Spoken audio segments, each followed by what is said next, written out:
Hello dear, इस video lecture के अंदर आपका स्वागत है।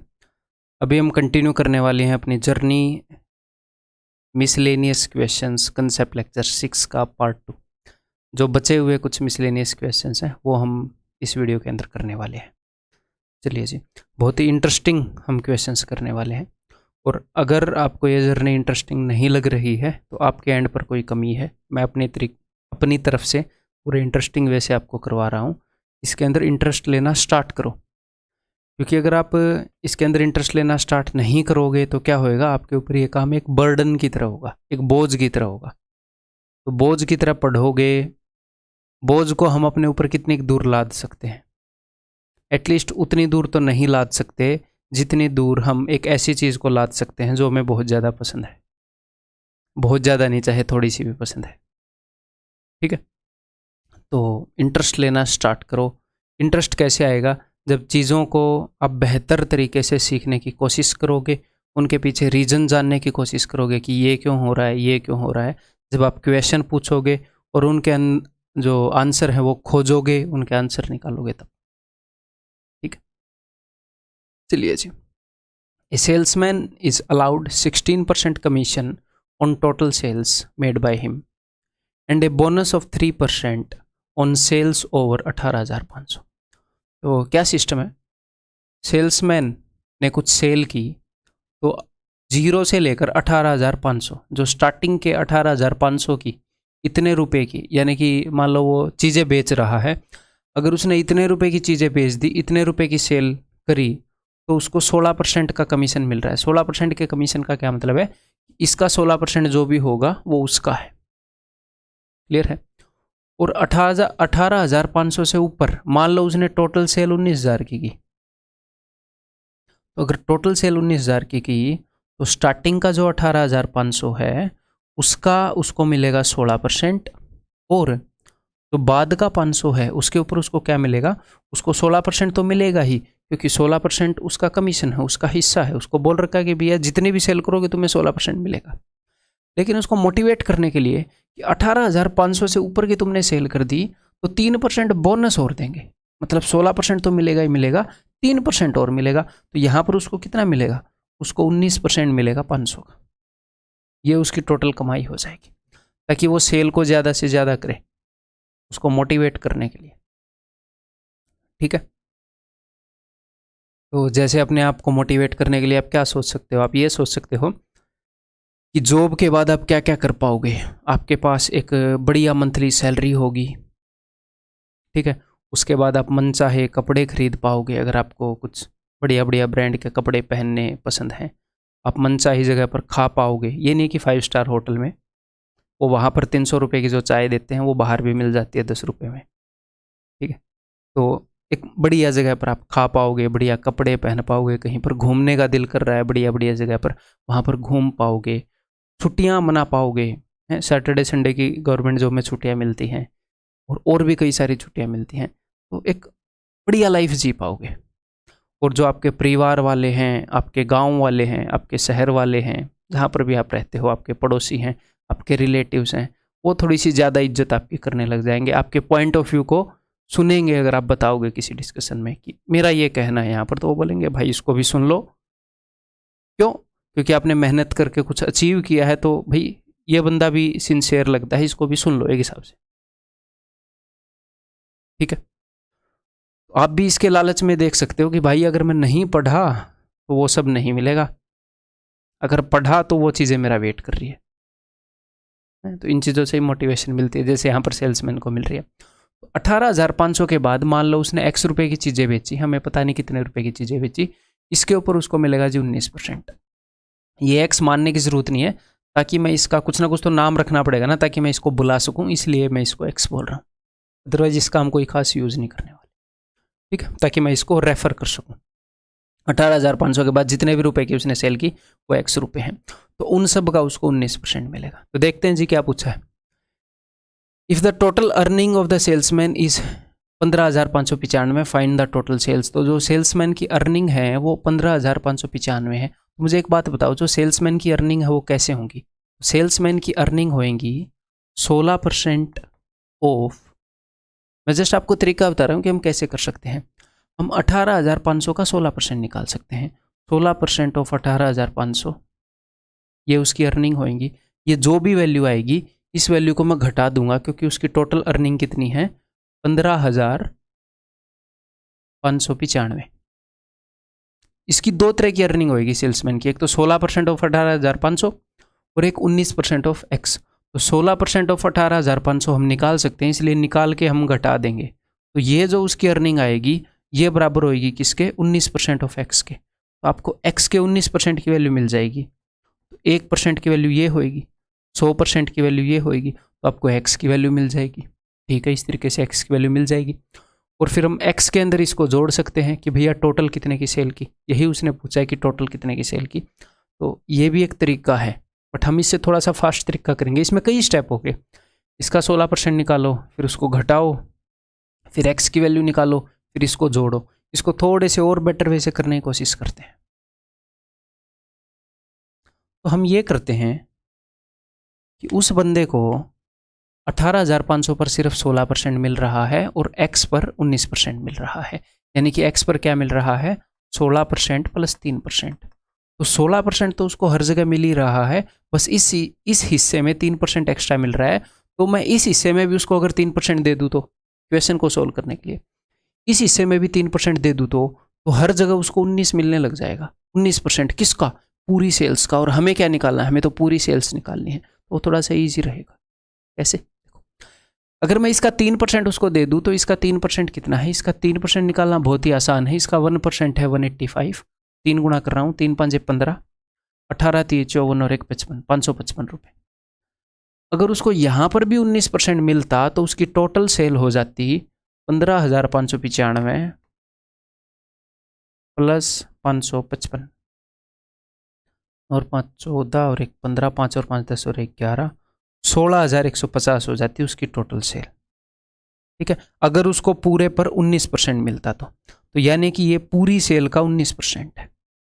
यानी कि ये पूरी सेल का 19% है। तो अगर ये 19% है तो 1% ये हो गया, 100% ये हो गया। ये आंसर आ जाएगा, कम स्टेप में आएगा। अगर एक बार फिर से बताऊं, उसको सिर्फ इस हिस्से पर 19% मिल रहा था, मैंने क्या किया, इस हिस्से पर 16% मिल रहा था, मैंने इस हिस्से पर भी उसको 19% दे दिया। इस हिस्से पर अगर मैं 19% दूंगा तो इस हिस्से का जो 16% है वो तो इसके अंदर ऑलरेडी एडिड है। मैंने 3% और निकाला, इसका 555 मैंने वो उसके अंदर जोड़ा। तो फिर इसका 16% ऑलरेडी एडिड है, 3 मैंने ऐड कर दिया, इसका भी 19% हो गया, इसका भी 19% हो गया। तो जितने की भी उसने सेल की उन सब का 19% हो गया इसके अंदर, पूरी सेल्स का। अगर ये 19% है तो 19 से डिवाइड करेंगे तो 1%, 100 से मल्टीप्लाई करेंगे तो 100%। तो चलिए काटते हैं। 19 से कितने पर जाएगा, 19 8 152, ठीक है, 11 में से 2 गए 9, 19 5 95, तो 85,000। So the answer will be option C. ठीक है जी, क्लियर है। कई सारे क्वेश्चन प्रैक्टिस करेंगे ताकि आपकी समझ थोड़ी सी बढ़िया हो जाए और आप ना फंसे एग्जाम के अंदर जाके। टेंशन मत लो, ये मत सोचना कि मैं कैसे सोचूंगा ऐसे, ये बात मैंने पहले भी बताई है।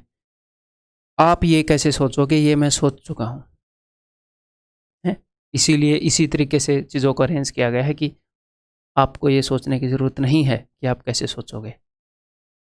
ठीक है, अपने आप सोच लोगे, आप फॉलो करो।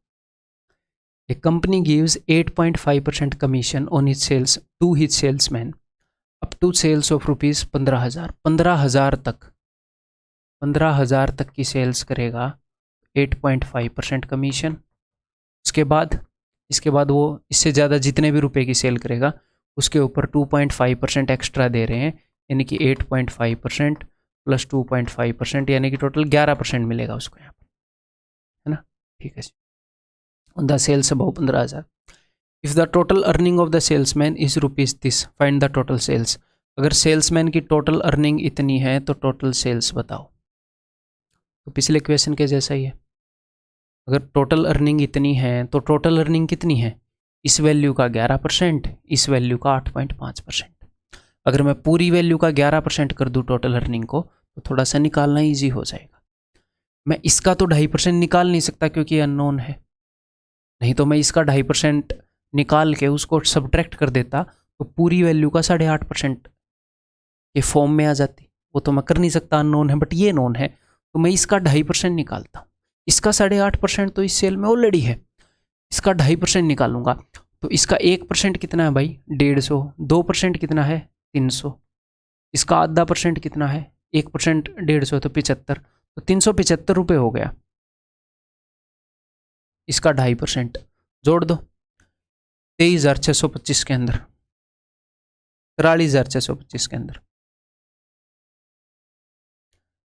600 300 900 1000, यानी कि हो गया 44,000। तो इसका भी 11% इसके अंदर शामिल हो गया, इसका भी 11% इसके अंदर शामिल हो गया, यानी कि पूरी सेल का 11% है ये। पूरी सेल का जो 11% है वो ये बनता है। अगर ये 11% है तो 1% ये है और 100% ये है, तो 11 चौके 44, तो 4 लाख की सेल होगी क्या पूरी? अच्छा, ऑप्शन है, दैट इज आंसर। क्लियर है?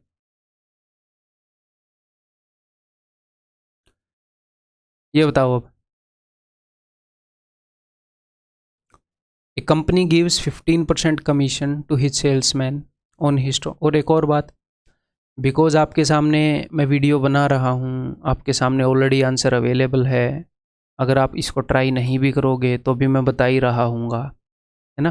तो इससे क्या होता है, इसके कारण एक नुकसान होता है। ऑनलाइन के कारण अवेलेबिलिटी तो बढ़ गई, बढ़िया एजुकेशन की, दूर दूर तक टीचर पढ़ा पा रहे हैं, लेकिन इसके कारण एक नुकसान क्या हो गया कि स्टूडेंट को एक अर्ज होती है जल्दी से उत्तर जानने की।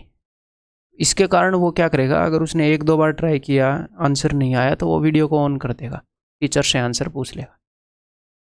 उसको थोड़ा कंट्रोल करना, खुद थोड़ा सा ज़्यादा ट्राई करो, जल्दबाजी में नहीं सीखना, ठीक है। खुद थोड़ा सा ज़्यादा ट्राई करो, जब आपको लगे कि यार नहीं बन रही बात, तभी देखो सोल्यूशन, ठीक है।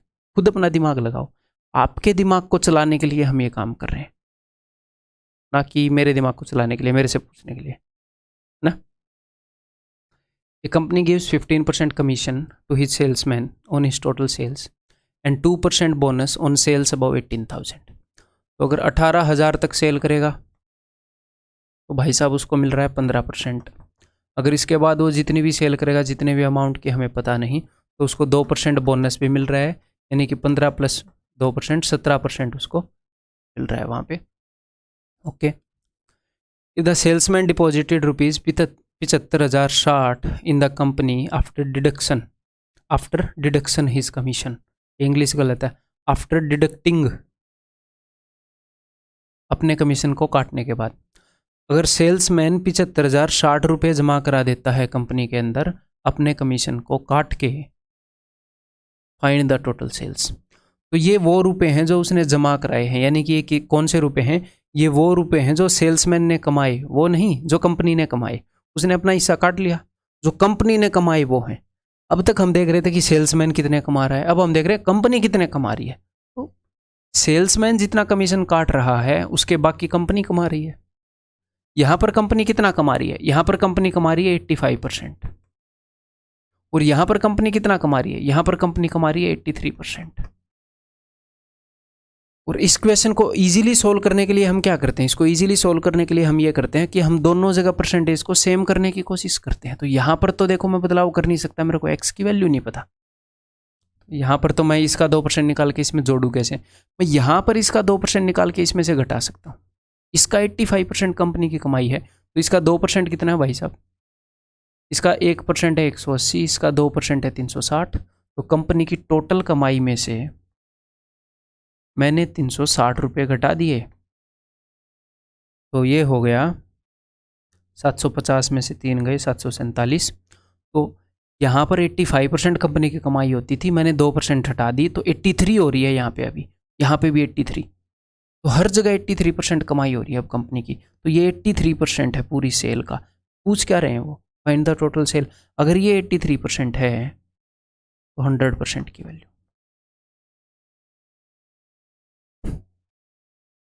ये 9 पर जा रहा है, ये होगी 90,000, ऑप्शन है। ठीक है जी, clear.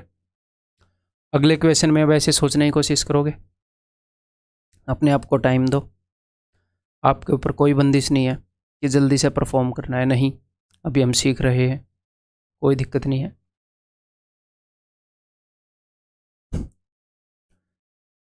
A sales executive gets a commission on total sales at 10.2%, ठीक है। If the sales is exceeded, if the sales, अब sales plural है, if the sales exceed होएगा ना plural के, पता नहीं sales क्या, चलो मैं इंग्लिश ना ही पढ़ाऊँ तो बेहतर है, ये ना हो गलत पढ़ा दूँ।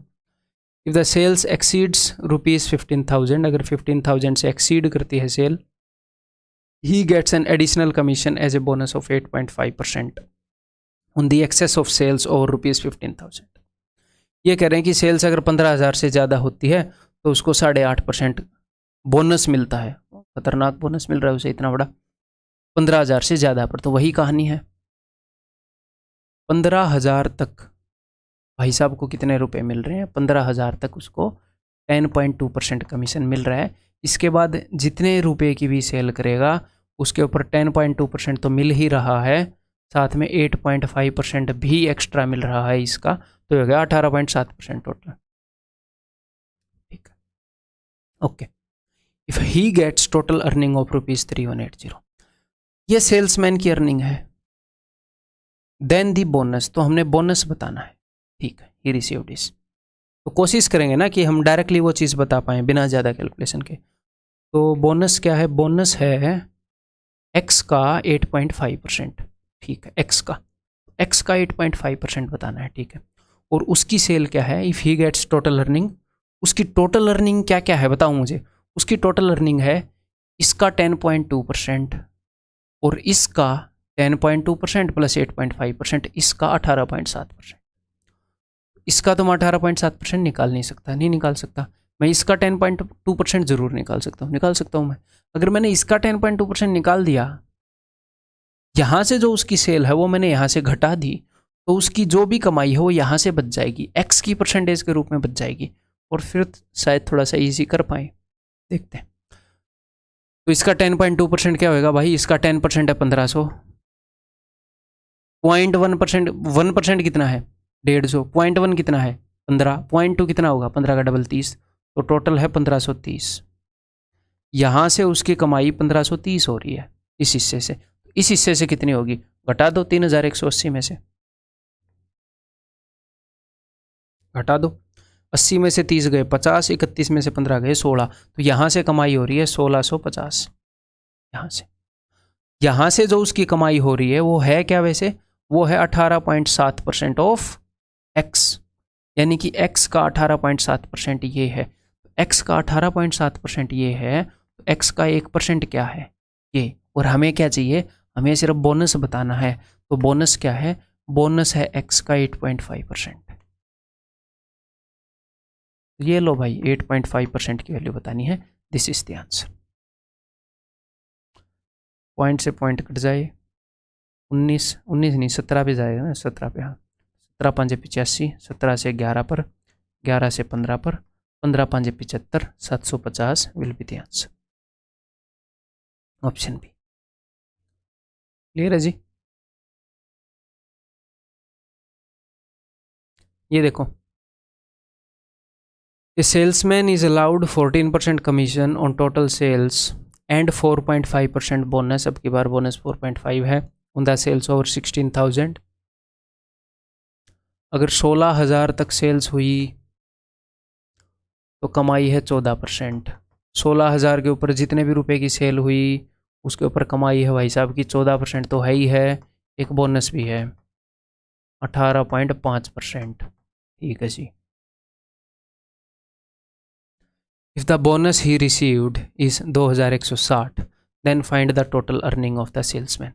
अगर जो उसको बोनस मिला है वो इन्होंने बता दिया, तो बोनस क्या है? बोनस एक्स का 4.5% है। इसने बोनस की वैल्यू बता दी, इसने एक्स के 4.5% की वैल्यू बता दी। अगर एक्स के 4.5% की वैल्यू आपको पता लग गई तो एक्स के 14% की भी, एक्स के कितने भी परसेंट की वैल्यू मिल जाएगी, एक्स के 14% की भी निकाल लोगे, क्योंकि एक्स के 1% की निकाल लोगे ना आप। 4.5% की ये है, 1% की क्या होगी? बटे में 4.5। अब जितने ही परसेंट निकालना है गुणा कर दो, एक्स का कुछ भी परसेंट आप निकाल सकते हो। लेकिन ये बंदा पूछ क्या रहा है? ही इज पूछिंग then find the total earning. अब टोटल अर्निंग क्या होती है भाई? टोटल अर्निंग होती है यहाँ पर जो कमाई हुई वो और यहाँ पर जो कमाई हुई वो। तो यहाँ की कमाई तो हम डायरेक्टली निकाल सकते हैं। इसका 10% कितना है? इसका 10% है 1600। इसका 4% कितना है? इसका 1% है 160। 160 का 4 गुना 640। यहाँ पर इसकी कमाई हो रखी है भाई साहब 2240। अब यहाँ पर कमाई देखनी है, तो यहाँ पर कमाई हुई है x का 18.5%। x के 4.5% की वैल्यू गिवन है, तो x के 4.5% की वैल्यू गिवन है, तो 1% की वैल्यू होएगी ये, और 18.5% की वैल्यू होएगी ये कमाई यहाँ की है। बता दो। तो 9 से 24 पर, 9 से 5 पर 5, ये 15, 5 7 35। ठीक है, तो इसको भी काले रंग से लिख देते हैं। 0, 24 7 168, 7 28 168, 16, 24 72 और 16 हो जाएगा 88। तो नेट कमाई क्या हो जाएगी इसकी? नेट कमाई हो जाएगी 10 + 30। ठीक है, तो 2200 ऐसे ही जोड़ देते हैं। 8000 और 200, सॉरी 8000 और 2000 10,000, 800 और 200 1000, तो 11,000, 11,120 ऑप्शन है। ठीक है जी, ये बताओ। Rahul gets A% commission on sales up to 8,000 and gets B% commission on sales more than 8,000। 8,000 तक उसको कमीशन मिला है A%, और 8,000 के ऊपर जितने की भी सेल होएगी उस पर उसको मिल रहा है B%। ये बोनस नहीं है, टोटल कमीशन है। ठीक है, मतलब कि जो पहले मिल रहा था प्लस बोनस सब कुछ मिला के है। Okay. In January he makes ₹2400 on total sales of 15,000। अब मेरी बात को ध्यान से सुनिएगा, क्योंकि यहाँ पर काफ़ी सारा काम बिना लिखे हो सकता है। टोटल जो सेल्स हुई थी वो 15,000 की हुई थी, तो 15,000 के अंदर दो तरह की चीज़ें हैं। दो तरह की चीज़ें क्या हैं? एक तो 8,000 और एक 7,000। उसको दो तरह से कमाई हो रही है ना, एक हिस्से पर तो A%, एक हिस्से पर B%। तो 15,000 के अंदर दो तरह की, क्या बोल सकते हैं, दो तरह की कमाई इन्वॉल्व आप बोल सकते हो। कुछ हिस्से पर तो उसको A% हो रही है, कुछ हिस्से पर उसको B%। A% वाला हिस्सा फिक्स है 8,000, है ना। तो उसको 2,400 रुपये कमाई हुई 15,000 पर, और फिर उसको 4,200 रुपये कमाई हुई 24,000 पर। तो अब मेरी बात ध्यान से सुनो, ये जो 15,000 है इसको दो हिस्सों में हम मेंटली तोड़ें कि 8,000 और 7,000। ये जो 24,000 है इसको तोड़ें 8,000 और 16,000। ये सब आपको याद रखने की जरूरत नहीं है कितना कितना टूट रहा है, 8,000 और 16,000। तो जो 8,000 वाला हिस्सा है वो तो दोनों में कॉमन है ही ना। मैं क्या कहना चाह रहा हूँ, 8,000 वाला हिस्सा तो दोनों में है, A% वाला तो दोनों में सेम ही है। मैं जस्ट ये कहना चाह रहा हूँ, यहाँ पर 15,000 की सेल हुई, यहाँ पर 24,000 की सेल हुई, इनका डिफरेंस देखो बस 9,000। तो ये जो 9,000 रुपये है इसके ऊपर कितना कमीशन मिलेगा, मैं सिर्फ ये पूछना चाह रहा हूँ। ऊपर वाले केस के कंपैरिजन में नीचे वाले केस में ये जो 9,000 एक्स्ट्रा की सेल हुई है ये कौन सी कैटेगरी में आता है, A% कमीशन वाले में या B% कमीशन वाले में?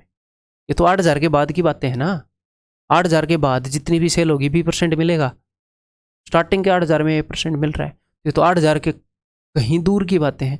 तो B% ऊपर वाले केस को नीचे वाले केस से कंपेयर करोगे तो यहां पर 9,000 एक्स्ट्रा सेल हो रखी है, 9,000 एक्स्ट्रा सेल हो रखी है।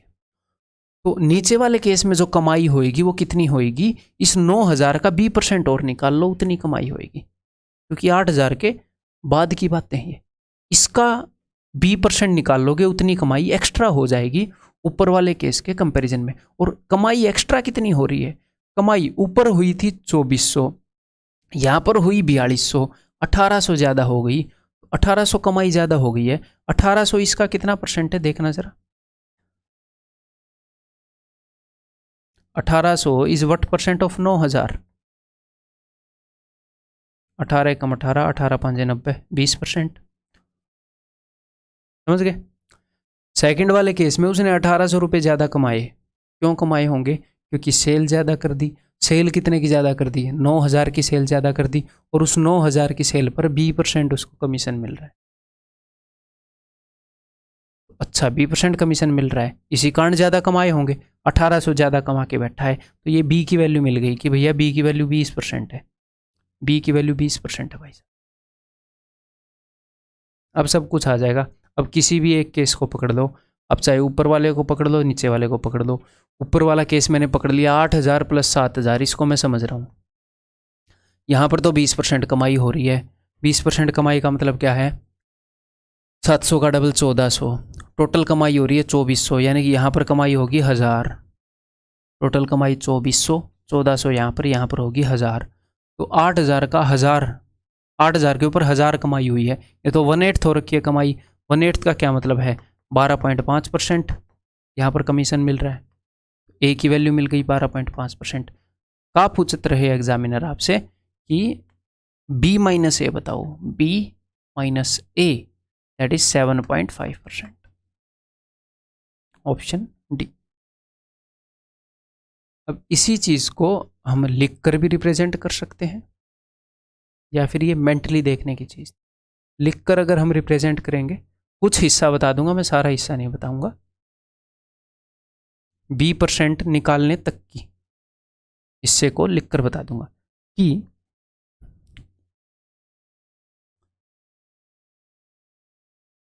जब 15,000 की सेल की तो उसकी कमाई थी A% ऑफ 8,000, या फिर नहीं, नीचे वाला पहले लिख लेता हूँ, उसमें से घटाएंगे ना।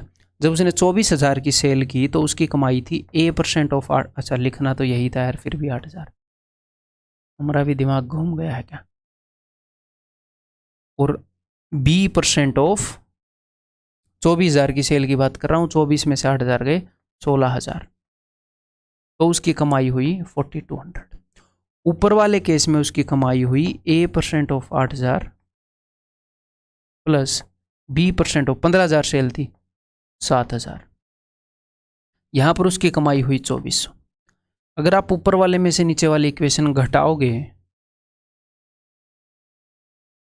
तो ये देखो, ये तो कट जाएगा, ये सेम ही है।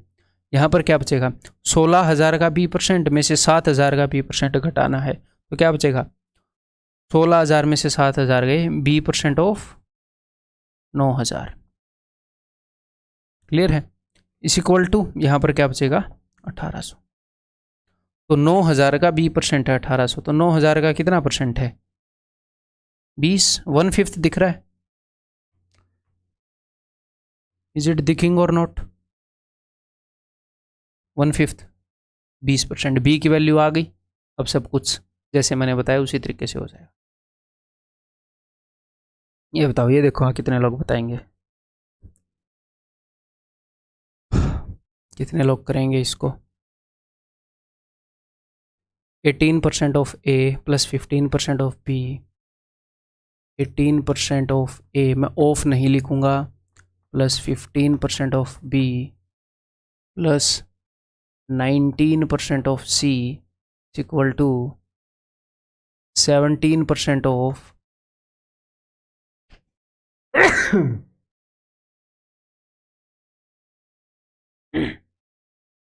पकड़ने के बाद भी आवाज, hello hello, equal to 17% of a plus b plus c. ठीक है, तो गिवन क्या क्या है भाई, ए माइनस बी गिवन है, ठीक है 500, कैसे इसको यूज़ कर पाएंगे हम, ए माइनस सी गिवन है 3400, ठीक है, then what is the value of a plus b plus c. अगर मैं इनको एंटरटेन भी करूँगा तो क्या मिलेगा, अगर मैं इनको जोड़ूंगा, अगर मैं इनको घटाऊंगा तो बी माइनस सी मिलेगा, है ना, या सी माइनस बी मिलेगा, ठीक है। देखते हैं, 17% ऑफ ए को इधर लेकर आते हैं तो ये क्या हो जाएगा, 18% ऑफ ए है, ये 17% ऑफ ए है, तो इधर लेकर आऊँगा 1% ऑफ ए, 17% अंदर जाएगा ना, 17% इन सब का निकालना, 17% ऑफ बी, यहाँ पर 15 छोटा है तो 15 को उधर भेज रहा हूँ, तो ये हो जाएगा 2% ऑफ बी, ओके। यहाँ पर 19% है, 19% को उधर भेजूंगा तो -2% ऑफ सी। हाँ, ये तो स्पेसिफिकली प्लान्ड क्वेश्चन है। Equal to 2% of b minus c, ऐसे बोल सकते हैं, 2% of b minus 2% of c, 2% को कॉमन ले लिया, 2% ऑफ बी माइनस सी। अगर आपको बी माइनस सी मिल गया तो फिर ए की वैल्यू भी मिल जाएगी और यहाँ पर वो हम निकाल सकते हैं। ये जो इक्वेशन है इसमें से ऊपर वाली इक्वेशन घटा दो, ए में से ए गया खत्म, माइनस सी में से अगर ऊपर वाली घटाओगे तो माइनस माइनस प्लस, तो आ जाएगा B minus C equal to 3400 minus 500, में से 5 के 9, 2900। तो बी माइनस सी की वैल्यू 2900 है, तो बी माइनस सी का 2% कितना होगा। वैसे करने को इसको और भी तरीकों से कर सकते हैं बट ये श्योर टेस्ट है, ठीक है। बी माइनस सी की वैल्यू 2900 है, तो 2900 का 2% कितना होगा, 1% 29, 2% 58, तो 1% of A is equal to 58, therefore A is equal to 5800। अगर ए की वैल्यू मिल गई अब तो सब कुछ मिल जाएगा, क्योंकि ए बी से 500 बड़ा है, ए सी से 3400 बड़ा है, ए प्लस बी प्लस सी पूछ रहे हैं तो बता देंगे। तो बी की वैल्यू कितनी है भाई, ए में से बी को घटाते हैं तो 500 आता है, यानी कि ए बी से 500 बड़ा है, तो बी इसमें से 500 घटा दो, बी की वैल्यू है इतनी। और ए सी से 3400 बड़ा है, तो सी की वैल्यू आ जाएगी 5800 में से 3400 घटा दो, 5 में से 4, 8 में से 4 गए 4, 5 में से 3 गए 2, और इन सबको जोड़ दो, ठीक है। 5 और 5 10 और 2 12, 12,000, 8 और 4 12 और 3 15, 1500, यानी कि 13,500, ऑप्शन सी, ठीक है जी। और इसको करने के कई तरीके हैं, जैसे आप ऐसे कर सकते हो कि सबको एक ही टर्म में लिख लो। जैसे यहाँ पर हम लिख सकते हैं कि यहाँ पर a plus 500 equal to B, तो b की जगह इसको सब्सटीट्यूट कर दो और c की जगह सब्सटीट्यूट कर दो, a प्लस 500 नहीं सॉरी 500 इधर आएगा, तो a minus 500 equal to B. यहाँ पर हो जाएगा a minus 3400 equal to C, C की जगह उसको सब्सटीट्यूट कर दो, a की जगह पर a ही है, सब कुछ एक ही टर्म में हो जाएगा, तो a की वैल्यू आ जाएगी। फिर आगे हम प्रोसीड कर सकते हैं, फिर इन दोनों की वैल्यू आ जाएगी, बट ये थोड़ा सा आसान पड़ रहा है उससे, ठीक। और ये स्पेसिफिकली प्लान्ड क्वेश्चन है ताकि यहाँ पर भी 2% आए, यहाँ पर भी 2% आए, ठीक है। अगर ये दिमाग में भी आया होगा, अगर यहाँ पर 3% आ जाता तो सर फिर क्या करते, फिर उस तरीके से करते, ठीक है। Project report consist of 25 pages, each of 60 lines with 75 characters on each line. Project report है, उसमें पेज कितने हैं, उसमें पेज हैं जी 25। तो मान लो ये उस प्रोजेक्ट रिपोर्ट का पेज है, ऐसे ऐसे उसमें 25 पेज हैं, ठीक है। ईच ऑफ 60 लाइन, हर एक पेज के अंदर ऐसे 60 लाइनें हैं, हर एक पेज के अंदर। अभी मैं पूरे 25 पेज बनाऊंगा और उनमें 60 लाइनें बनाऊंगा, अदरवाइज ये क्वेश्चन सोल्व नहीं होगा, ठीक है। With 75 characters on each line, और हर एक लाइन के अंदर 75 कैरेक्टर्स हैं ऐसे, मतलब वो लिख रहे हैं ना 75 है, ठीक है, ऐसे हर एक लाइन के अंदर, ओके। In case the number of lines is reduce to 55, वो ये बोल रहा है कि अगर जो नंबर ऑफ लाइन है यहाँ पर कितनी थी, यहाँ पर 60 थी, अगर उनको मैं 55 कर दूँ, उनको मैं कम कर दूँ, and number of characters increase to 90, और जो ये मैं कैरेक्टर लिख रहा हूँ इनको मैं 90 बना दूँ, बढ़ा दूँ पर line, what is the percentage change in the number of pages, number of pages में क्या परसेंटेज चेंज होगा। यहाँ पर मैं आपको एक छोटी सी बात बताना चाह रहा हूँ, इसीलिए मैंने डायग्राम बनाया कि टोटल कैरेक्टर्स या फिर टोटल कंटेंट इन पेजेस पर लिखा गया, टोटल कंटेंट कितना है मुझे बताओ, टोटल कैरेक्टर या टोटल कंटेंट। कंटेंट की जगह कैरेक्टर लिखेंगे तो सही रहेगा। वैसे कितने पेज हैं, 25 पेज हैं टोटल। हर एक पेज में कितनी लाइन है, 60 लाइन है, और हर एक लाइन में कितने कैरेक्टर हैं, 75 कैरेक्टर हैं, तो टोटल इतने कैरेक्टर हैं। अब वो बोल रहा है मैंने लाइनें बढ़ा दी, मैंने लाइनें घटा दी, कैरेक्टर बढ़ा दिए, वो कुछ भी कर ले, ओवरऑल कंटेंट तो इतना ही रहना है ना, ये जो कैरेक्टर हैं ये तो इतने ही रहने हैं, अगर सेम मटेरियल हम लिख रहे हैं तो आपको ये पता होना चाहिए कि टोटल जो अपना कैरेक्टर है, टोटल जो कंटेंट है वो सेम रहेगा, यानी कि multiplication of pages into lines into character same रहेगा। ये कोई फॉर्मूला नहीं है कि जब प्रोजेक्ट रिपोर्ट का क्वेश्चन आए तो ये फॉर्मूला है, कॉमन सेंस है, अंडरस्टैंडिंग है, ठीक है। चलिए जी इक्वेट कर देते हैं, क्या दिक्कत है। तो पहले टोटल कंटेंट कितना था, 25 इंटू 60 इंटू 75। बाद में इन्होंने 55 लाइनें कर दी, 90 सॉरी जो भी कर दिया इन्होंने, हाँ 55 लाइनें कर दी, करेक्टर बढ़ा दिए, और नंबर ऑफ पेजेस मैंने मान लिए p, क्योंकि ये बोल रहे हैं नंबर ऑफ पेजेस कितने होंगे, नंबर ऑफ पेजेस मैंने मान लिए p, तो ये सेम होना चाहिए। तो अब हम नंबर ऑफ पेजेस देखते हैं, तो काट लेते हैं, 15 पंजे 15 छिक्के, यहाँ पर 5 से 11 पर, और कछु कटेगा, जैसे 10 पर, 11 यहाँ पर कटेगा नहीं, 250 बटे 11 इज इक्वल टू p। ठीक है, अब ये क्या बोल रहे हैं, अब ये बोल रहे हैं assume the number of pages to be a whole number, जो पेजेस हैं वो होल नंबर होंगे। ये नहीं है कि आप ऐसे बोल दो 22.5 पेज, कि 22.5 पेज तो हो नहीं सकते, तो फिर 23 ही होंगे। हो सकता है आधा पेज खाली छूट जाए, बट पेज तो 23 ही होंगे। तो जायज़ बात बोल रहा है बंदा, ऐसी बात नहीं है। तो देखते हैं भैया पेजेस कितने होंगे, तो 11 से डिवाइड करो, तो 11 दूनी 22, कितना बच गया 3, तो 11 दूनी 22, 22 8 बटे 11, हमारे हिसाब से इतने पेज आए। तो कंटेंट इतने पेज का है, लेकिन लिखा तो जाएगा ना भाई 23 पेज पे, 22 पेज और अगला पेज पूरा यूज नहीं हुआ, वो खाली छूट जाएगा, लिखा तो जाएगा ना 23 पेज पे। अब ये बोल रहा है what is the percentage change in number of pages, percentage change कितना है, पहले कितने पेज थे 25 थे, आज के दिन कितने पेज हैं 23 हैं, तो क्या हुआ 2 पेज घट गए, कितने पर 25 पर, तो 100 में से कितने घट गए 8, कितने परसेंट का चेंज आ गया जी 8% का, है ना, -8%, नंबर ऑफ पेजेस 8% घट गए। ठीक, क्लियर है।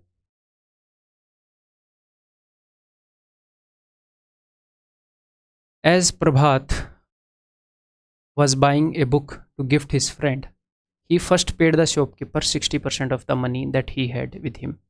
ने पहले शॉपकीपर को 60% रुपया दिया जो उसके पास था। However, he immediately realized that the amount he paid was only 80% of the price of the book. फिर उसको पता चला जो अमाउंट उसने दिया वो बुक के प्राइस का 80% ही था। ऐसे बंदे हैं जो मैथ का सिलेबस बढ़ा रहे हैं, पहले रेट पूछ लेता कि कितने की बुक है, पूरे रुपए दे देता, तो क्वेश्चन नहीं आता। नहीं, ऐसे मंदबुद्धि लोग हैं जिनकी वजह से सिलेबस बढ़ रहा है मैथ का। देखो कंसंट्रेट करते हैं।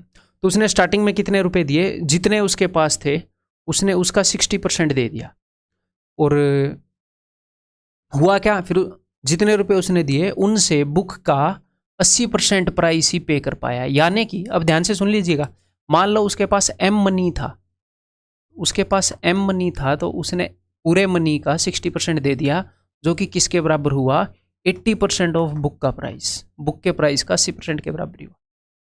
उसने अपने पास से 60% मनी दिया, फिर उसको पता चला कि ये जो भी मैंने मनी दिया है ये बुक के प्राइस का 80% ही है, तो 60% ऑफ द टोटल मनी, या फिर एम की जगह आप टोटल मान लो, 60% of the total money equal to 80% of the book का जो भी प्राइस है। तो आपको टोटल मनी, टीएम और बुक के प्राइस का रेशियो मिल जाएगा जी। अब हम यहाँ पर वैल्यू एज्यूम कर लेंगे, मैं मान लूँगा कि भैया ये 40 है, ये 30 है, या फिर ये 400 है, ये 300 है। हम बड़ी बड़ी वैल्यू को क्यों मानते हैं, ताकि आगे जाके फ्रैक्शन में ना फंस जाए। तो टोटल मनी मैंने मान लिया 400। अब वो जो भी बोलेगा ना एग्जामिनर करते रहेंगे। टोटल मनी मैंने मान लिया उसके पास 400 था, तो उसने स्टार्टिंग में कितने रुपए दिए, उसने स्टार्टिंग में इसका 60% रुपए दिए, तो उसने दे दिए इसका 60%, बोले तो 240 रुपए उसने दे दिए। तो उसके पास कितने रुपए बचे भैया, 60 दे दिए तो 40 बचे होंगे, 160 बच गए। अब उसने रियलाइज़ किया कि ये जो था ये बुक का 80% ही है।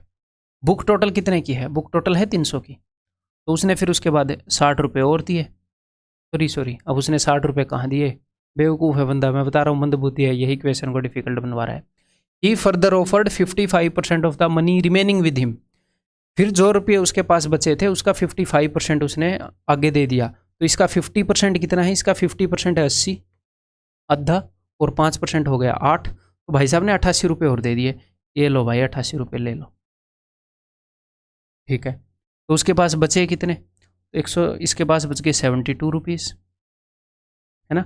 तो अब देखो बुक के लिए टोटल कितने देने थे, बुक के लिए टोटल देने थे 300, यानी कि इसको 60 और देने थे। कितने एक्स्ट्रा दे दिए, 240 दे चुका था, 60 और दे देता 300 हो जाते हैं। तो कितने एक्स्ट्रा दे दिए, तो इसने दे दिया 28 एक्स्ट्रा। अब फिर क्या हुआ, हुआ ना नुकसान। एंड रिसीव्ड चॉकलेट वर्थ ₹56, दुकानदार ने 56 रुपये की चॉकलेट दे दी, क्योंकि ज़्यादा रुपए दे दिए उसने। हमारे हिसाब से कितने रुपए एक्स्ट्रा दिए, 28। दुकानदार के हिसाब से कितने दिए, 56, उसने 56 रुपये की चॉकलेट दी। इसका मतलब जो रियल चीज़ें हैं वो हमारी वैल्यू से कितने गुना है, रियल चीज़ें 2 गुना है। जो हमने वैल्यू मानी उससे रियल जो वैल्यू है वो 2 गुना है। अब जो भी वो पूछेगा उसको डबल करके बता देंगे।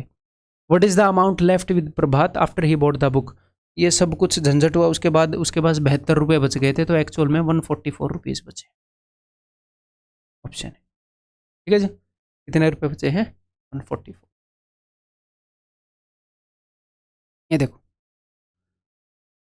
मज़ेदार क्वेश्चन है, हिंट दे देता हूँ। मेरा सॉल्यूशन देखने से पहले खुद करो फिर सॉल्यूशन देखना। Every day a mango seller sells half of his stock, रोज़ आधा स्टॉक बेच देता है और फिर जो 10% स्टॉक है वो रात को सड़ जाता है। फिर अगले दिन आधा स्टॉक बेच देता है, फिर 10% स्टॉक सड़ जाता है। आधा स्टॉक बेच रहा है यानी कि चीज़ 2 से डिविजिबल हो, और 10% का मतलब होता है 1/10, यानी कि चीज़ 10 से डिविजिबल हो। ये तो एक दिन की करामात है। ऐसा ऐसा कितने दिन चलेगा, 10 दूनी 20, ऐसा ऐसा 3 दिन तक चला, 3 रातों तक। तो 20 का क्यूब, 20 इंटू 20 इंटू 20, 8000। 8000 मान लो कि उसके पास टोटल जो भी मैंगो हैं वो 8000 थे। और करो फिर उसके बाद मेरी एक्सप्लेनेशन देखना। जैसे हमने वो रिमेनिंग सैलरी वाले किए थे ना, उस तरीके से अरेंज करेंगे चीज़ों को। ऐसे जो क्वेश्चन है उनके अगर हम अरेंजमेंट बेटर कर पाएँ तो वो जल्दी हो जाते हैं और आसानी से हो जाते हैं। इनके अरेंजमेंट ही नहीं कर पाते स्टूडेंट। आपको बेस्ट अरेंजमेंट करके दिखाऊंगा। तो मैंने टोटल 8000 मैंगो मान लिए। क्यों मान लिए मैंने आपको बताया है। आधा स्टॉक बेच रहा है, 1/10 खराब कर रहा है, यानी कि चीज़ 20 से डिवाइड होनी चाहिए, लेकिन ऐसा 3 बार हो रखा है। 8000 मान लिया ताकि बीच में फ्रैक्शन में ना आए चीज़ें, ठीक है। इसमें से कितने बेच दिए, इसमें से उसने बेच दिए 4000। सड़ कितने गए, तो उसके पास बचे कितने होंगे, 4000। कितने बेच रहा है वो, मेरे को एक बात बताओ। वो बेच रहा हाफ, हाफ बेच रहा है तो हाफ बच भी रहे होंगे। जितने बेच रहा है उतने ही बच रहे होंगे, लेकिन मैं अभी बचे हुए लिख नहीं रहा क्योंकि ये तो उसने बेच दिए। इसका 10% कितना है, क्योंकि 4000 ही बचा होगा यहाँ पर। इसका 10% निकाल लूँ या उसका, इसका 10% है 400। 400 सड़ा दिए, तो यहाँ पर 4000 थे, यहाँ पर भी उसमें से 400 सड़ा दिए, तो यहीं पर घटा दो, 3600 रह गए भाई के पास। अब अगले दिन क्या किया, अगले दिन फिर से इसका आधा, 1800 तो बेच दिए। इसका 10% कितना है, 180 सड़ा दिए। 180, 1800 में से 180 गए, 1800 में से 200 गए, 1620 हो गए। इसमें से उसने 810 का क्या किया, बेच दिए हैं, और 81 क्या किए, 10% सड़ा दिए। तो बच्चे कितने होंगे भाई, 10 में से 1 गया 9, 80 में से 8 गया 72, ठीक है। 729 बचे उसके पास तीसरे दिन। पहले दिन इतने बचे, दूसरे दिन इतने, तीसरे दिन इतने। अब ये क्या बोल रहे हैं, ये बोल रहे हैं कि 1983 मैंगो सड़ा दिए 3 दिनों में। तो आप बताओ 3 दिनों में कितने सड़ा दिए, 400 और 100, 500, 8 और 8 16, 160, 500 और 160, 660, ठीक है ना। हाँ, और एक 661। तो हमारे हिसाब से 661 सड़ा दिए, लेकिन एक्चुअल में 1983 सड़ा दिए। तो बताओ एक्चुअल जो चीज़ें हैं वे कितने गुना है, रियल वैल्यू 3 गुना चल रही है हमने जो मानना था उससे। अब ये बोल रहे हैं कि स्टार्टिंग में उसके पास कितने आम थे, तो हमने माने थे 8000, एक्चुअल वैल्यू कितनी चल रही है 3 गुना, तो हो गए 8 3 24, 24,000। ठीक है जी, क्लियर है भाई। ये बताओ, the weight of an empty bottle is 20% of the weight of the bottle when filled with some liquid. ये क्या बोल रहा है, ऐसी बहकी बहकी बातें कर रहा है ये लोंडा, बोतल की बातें कर रहा है। मतलब पढ़ाई के दौरान, और बोतल का भी मतलब चीज़ें वेट नाप रहा है, भरी है तो इतनी है। मतलब पियक्कड़ बंदे ही ऐसा काम कर सकते हैं। और भाई यही बोतल मेरे से अच्छे से बनी, ओल्ड मॉन्क की बन गई मेरे ख्याल। पीता नहीं हूँ मैं, बट इतनी नॉलेज तो है। ठीक है, तो ये बोतल बन गई। अब वो बंदा क्या बोल रहा है, अब ध्यान से सुन लो कि एम्प्टी बोतल का जो वजन है वो 20% है। किस चीज़ के कंपैरिजन में? 20% of the weight of the बोतल when filled with some liquid. मान लो ये बोतल किसी लिक्विड से भरी हुई है, तो अगर इस पूरी का वजन 5 है तो खाली बोतल का 1 है। अगर ये किसी लिक्विड से भरी हुई है, अगर इस पूरी बोतल का वजन 5 यूनिट है, मतलब इस बोतल का भी लिक्विड का भी दोनों का मिला के अगर 5 यूनिट है, क्योंकि भरी बोतल का 1/5 है तो मैंने भरी बोतल का 5 मान लिया। ठीक है, तो पूरी बोतल का यानी कि बोतल का प्लस लिक्विड का वजन अगर 5 है, तो खाली बोतल का अगर मैं बोलूँ तो 1 यूनिट है, और इसके अंदर जो लिक्विड है उसका 4 यूनिट है। ठीक है, अब ये क्या बोल रहा है? अब ये बोल रहा है देन द बोतल अलोंग विद रिमेनिंग लिक्विड, ऐसा कुछ किया है क्या बीच में? अच्छा, some of the liquid has been removed, कुछ लिक्विड उसने हटा दिया है। देन द बोतल along with the remaining liquid weighed half of the original weight, तो इसने कुछ लिक्विड हटा दिया। ऐसे ही बोल रहा है, ये हटा दिया, पक्का पी गया होगा। देखो बोतल थोड़े बड़े साइज़ की बन गई, बट इग्नोर करना। तो यहाँ पर कुछ ऐसे लिक्विड बच गया। तो अभी ये क्या बोल रहा है, अभी ये जो बोतल है ये लिक्विड बच गया, ये हाफ बच गया पहले से। मुझे एक बात बताओ, बोतल का वजन तो उतना ही होगा ना, ये तो है नहीं ना कि बोतल भी खा गया लिक्विड के साथ, मतलब इतनी बोतल भी खा गया, बोतल तो पूरी रखी है। तो बोतल का वजन अगर 1 यूनिट है और पूरा वजन ये बोल रहे थे पहले से हाफ हो गया, पहले पूरा वजन 5 था, मेरे को 10 रख लेना चाहिए था ताकि हाफ हो जाए, बट कोई नहीं। पूरा वजन 5 था, तो आज के दिन पूरा वजन 2.5 होएगा। 2.5 में से 1 तो बोतल का हो गया, तो लिक्विड का कितना हो गया?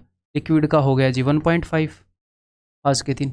अब ये बोल रहे हैं कि what fraction part of the liquid has been removed, कितना लिक्विड रिमूव कर दिया। तो मैं पहले ये देख लेता हूँ बचा कितना फ्रैक्शन में। 1.5 बच रखा है 4 में से, पॉइंट के लिए ये आ जाएगा 5 से 15, 5 8 40, 3/8 लिक्विड बचा है, तो रिमूव कितना कर दिया? 5/8, 1 - 3/8। रिमूव कितना कर दिया? 5/8। कितना परसेंट रिमूव कर दिया? 62.5%।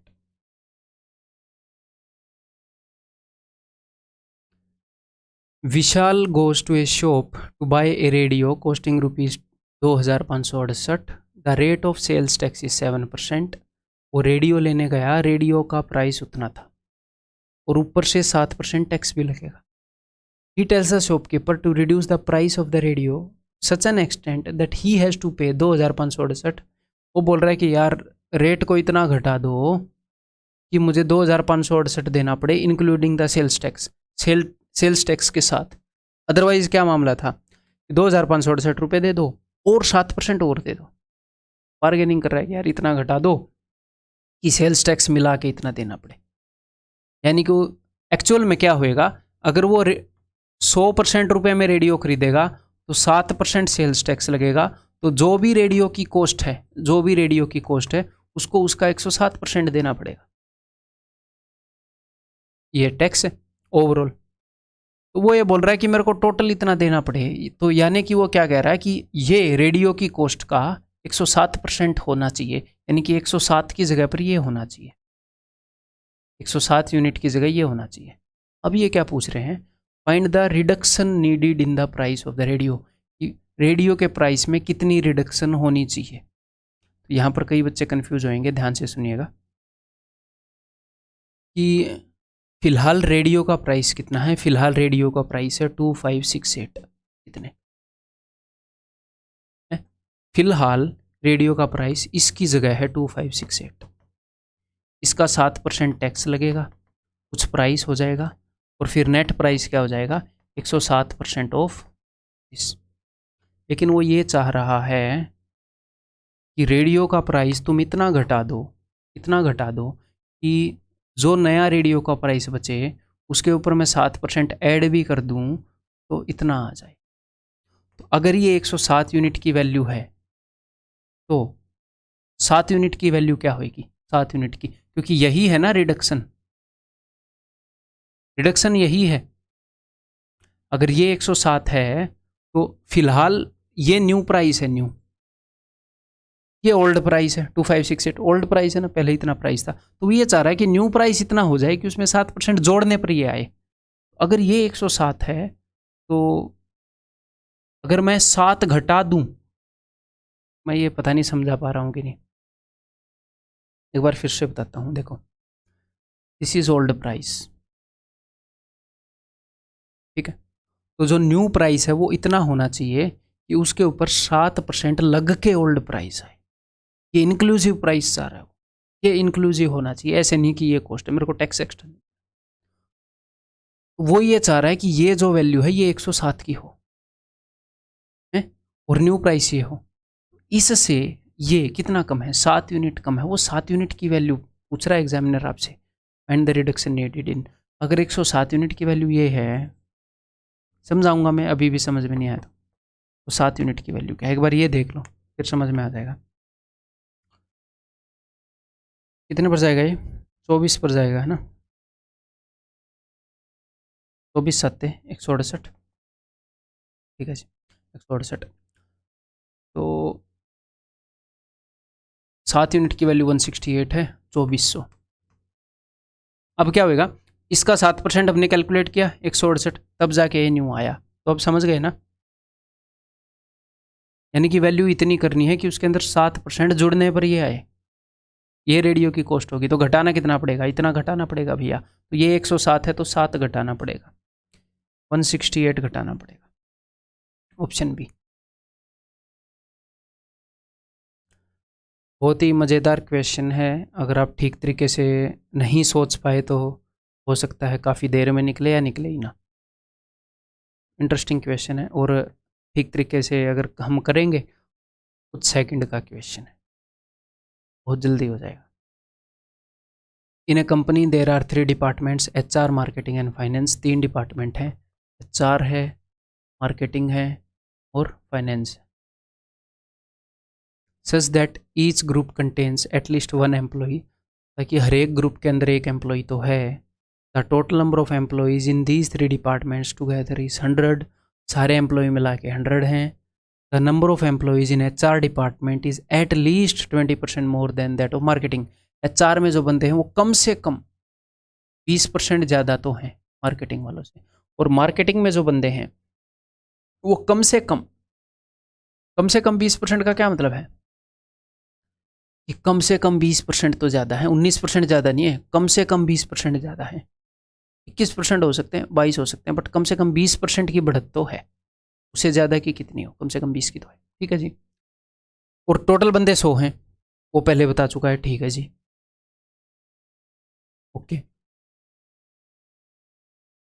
If there are n employees in marketing department, अगर मार्केटिंग डिपार्टमेंट के अंदर n एम्प्लॉयज़ हैं, अगर यहाँ पर n एम्प्लॉयज़ हैं तो हमें क्या निकालनी है, हमें निकालनी है maximum possible value of n, maximum possible value of n। तो हमें maximum possible value of n निकालनी है, इस तरीके से निकालनी है कि 3 वैल्यूज़ का सम 100 हो, इस वैल्यू से कम ये 20% बड़ा हो और इस वैल्यू से कम ये 20% बड़ा हो। तो ठीक है, तो देखते हैं कहाँ पर फोकस करेंगे, ध्यान से सुनिएगा कि मुझे इसको मैक्सिमम करना है। तो अगर मैं इसको मैक्सिमम कर दूं, अगर मान लो सपोज मैंने इसको 99 कर दिया, या फिर टोटल 100 बंदे हैं, मैंने यहाँ पर एक मान लिया, यहाँ पर एक मान लिया, यहाँ पर कर दिया मैंने 98, तो इससे 20% ज़्यादा है ये, हाँ इससे तो बहुत ज़्यादा है यार, ये एक है, ये 98 है, ये तो इससे 97 ज़्यादा है, 97 100% ज़्यादा है। लेकिन इससे ज़्यादा है ये नहीं है, ये तो कम है, लेकिन मिनिमम 20% ज़्यादा होना चाहिए था। तो अगर मैं इसको मैक्स करूँगा तो साथ के साथ ये भी तो बढ़ेगा, ये तो इससे बड़ा है, इसको मैक्स करूँगा तो ये तो हमेशा बड़ा आएगा। तो सिर्फ n के बारे में नहीं सोच सकते, अगले के बारे में भी सोचना पड़ेगा। अब मेरी बात ध्यान से सुनो, अगर आप इसको मैक्स करना चाहते हो, इसको मैक्स, आपको पता है कि अगला जो नंबर है वो कम से कम 20% तो बड़ा है और टोटल वैल्यू 100 है। आप n के अलावा बाकियों को ज़्यादा वैल्यू देना चाहोगे या कम? n को तो मैक्स करना चाहोगे ना, n को तो मैक्स करना चाहेंगे। तो इसको सिर्फ 20% बड़ा रखूँ या 40% बड़ा कर दूँ? 40% बड़ा क्यों करूँगा, मैं पागल हूँ? कम से कम बड़ा रखूँगा, इसको बड़ी से बड़ी वैल्यू देनी है। तो मैंने ये मान लिया कि ये 20% बड़ा है। क्यों? क्योंकि कम से कम 20 तो बड़ा मानना ही पड़ेगा। तो मैंने इसको मान लिया 5 और इसको मान लिया 6, 20% बड़ा। इनका 5:6 रेशियो है, ज़्यादा बड़ा हम अफोर्ड नहीं कर सकते इससे, ठीक है। और इसको फाइनेंस के अंदर मैं एक ही मानूंगा। अब आप बोलोगे सर फाइनेंस के अंदर एक ही क्यों मानोगे? क्योंकि अगर मैंने फाइनेंस के अंदर एक बंदा मान लिया, 0 तो मैं मान नहीं सकता, उसने बोल रखा है हर एक डिपार्टमेंट में मिनिमम 1 है। इसके अंदर मैंने 1 मान लिया, तो इसके अंदर अगर 2 बंदे भी आ गए तो ही ये 100% ज़्यादा हो गए, डबल हो गए। तो कंडीशन तो अपनी वॉयलेट नहीं होनी, और मैंने मिनिमम रखने हैं क्योंकि मैं इसके अंदर मैक्स चाहता हूँ कि 100 में से मैक्स बंदे यहाँ आए, और अगले वाले को बड़ा रखना ही पड़ेगा, मेरी मजबूरी है, ठीक है जी। तो मैंने एक बंदा यहाँ पे फंसा दिया कि भाई तू यहाँ रह फाइनेंस में, तो 100 में से एक गया 99, इन दोनों जगह 99 बंदे हैं। 99 को बांट दो 6:1 रेशियो में। 6 और 5 का सम कितना है? 11। 11 का 9 गुना है, 11 नहीं में 99, तो 6 का 9 गुना 54, 5 का 9 गुना 45। यहाँ पर 45 हो सकती है इसकी मैक्स वैल्यू, ठीक है जी, क्लियर है। अब यहाँ पर कुछ बच्चों को ये डाउट आएगा, और इंटेलिजेंट डाउट है कि सर 6 और 5 11, 11 का मल्टीपल मिल गया। अगर 11 का मल्टीपल नहीं मिलता है, अगर यहाँ पर टोटल बंदे होते 110, क्या करते फिर हम? फिर भी आप ऐसे ही करते, टेंशन मत लो, देखो करके देख लेते हैं। अगर टोटल बंदे 110 हैं तो यहाँ पर तो मैंने एक ही रखा, इनको 5:6 रेशियो में रखा, यहाँ पर क्या आ जाएगा 109, ठीक है। तो अब यहाँ पर कितने बंदे आएंगे? यहाँ पर आएंगे जी 5/11 ऑफ 109, और यहाँ पर आएंगे 6/11 ऑफ 109, है ना। तो एक बार मैं इसको सोल्व कर रहा हूँ। 545/11, 11 चौके 44, बच गए 10, 11 निन्यानवे 99, 6/11। तो देखना यहाँ पर अब हम बंदों को काटेंगे नहीं कि एक बंदे के 11 टुकड़े कर दिए, 6 टुकड़े मार्केटिंग में रख दिए, 5 टुकड़े, ठीक है। सवाल सोल्व करने के लिए इतने मतलब ही मत बनो, बंदों को काटने लगो, ठीक है। देखो अब ज़रा ध्यान से, 49 6/11 यहाँ पर, तो अगर यहाँ पर 49 6/11 होंगे तो यहाँ से थोड़े से ज़्यादा बंदे यहाँ पर होंगे, मतलब यहाँ से 20% ज़्यादा। अब मान लो आपका दिल करे कि 49 6/11 है तो इसको मैं 50 कर दूँ। मेरी एक बात सुनना अभी ध्यान से, ये 49 6/11 है, बचा खुचा मामला यहाँ रखा है तो वो 20% ज़्यादा है। इसको थोड़ा सा भी बढ़ा दिया ना तो वो 20% ज़्यादा नहीं रहेगा, वो थोड़ा सा कम परसेंट ज़्यादा हो जाएगा, जो कि हम अफोर्ड नहीं कर सकते। अगर कोई बंदा कम करना है तो यहाँ पर करो, क्योंकि उसको बड़ा रखना है। यहाँ पर फिर मैक्सिमम 49 बंदे रह सकते हैं, और बाकी का बचा खुचा झुंड जो है वो यहाँ जाएगा।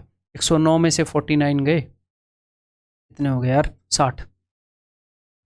वो 20% से ज़्यादा बड़ा हो सकता है, हमने मिनिमम 20% ज़्यादा रखना है उसको, बट इतना भी मिनिमम 20 नहीं रखना कि बंदे काटने पड़ जाए, ठीक है। तो क्लियर है? वैसे पता नहीं वो ऐसे पूछेगा कि नहीं, बट मैंने आपको कंसेप्ट तो समझा दिया है अच्छे से। तो इस क्वेश्चन का answer is option C. 60% of the employees of a company are women, 40% of the women and 60% of the men earn more than 20,000। रिकल रेशियो वगैरह ही मान ले, ठीक है। चलो जी, 60% of the employees of a company are women, ये वीमेन हो गए, ये मैन हो गए। 60 वीमेन है, 40 मैन है। 40% of the women and 60% of the man earn more than 20,000। 20,000 plus कितने बंदे कमा रहे हैं?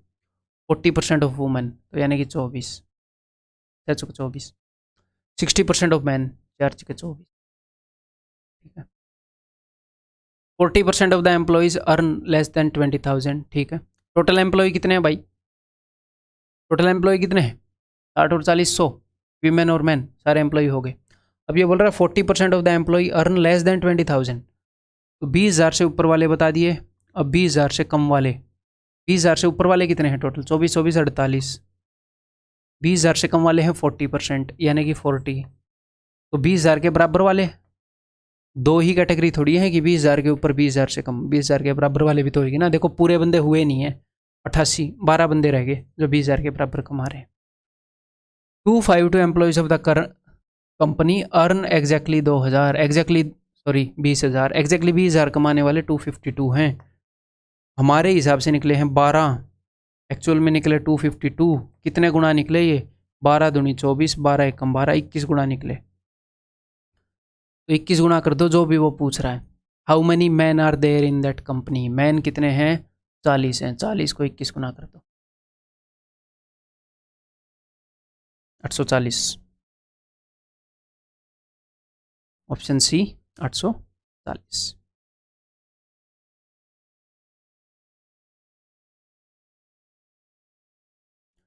Thirty % of the employees of a company are married. 30% employees जो हैं उस कंपनी के वो मैरिड हैं। ठीक है जी। 20% of the female unmarried employees of the company also get married, then the percentage of the married employee of the company become 40। क्या पता है मैरिड 30 है? मज़ेदार क्वेश्चन है। मैंने मान लिया कि मैरिड भैया 30 हैं और अनमैरिड, दिस इज़ अनमैरिड, तो वो 70 हो गए। मैरिड 30, अनमैरिड 70, टोटल 100 बंदे हो गए। इनमें से कुछ मेल होंगे, कुछ फीमेल होंगे। ठीक है, मैन वीमेन बोल रखा है, मेल फीमेल। ठीक है, अब ध्यान से सुनिएगा, नहीं तो समझ नहीं पाओगे। कुछ बंदे यहाँ पर होंगे, कुछ बंदे यहाँ पर होंगे, कुछ बंदे यहाँ पर, बंदे यहाँ।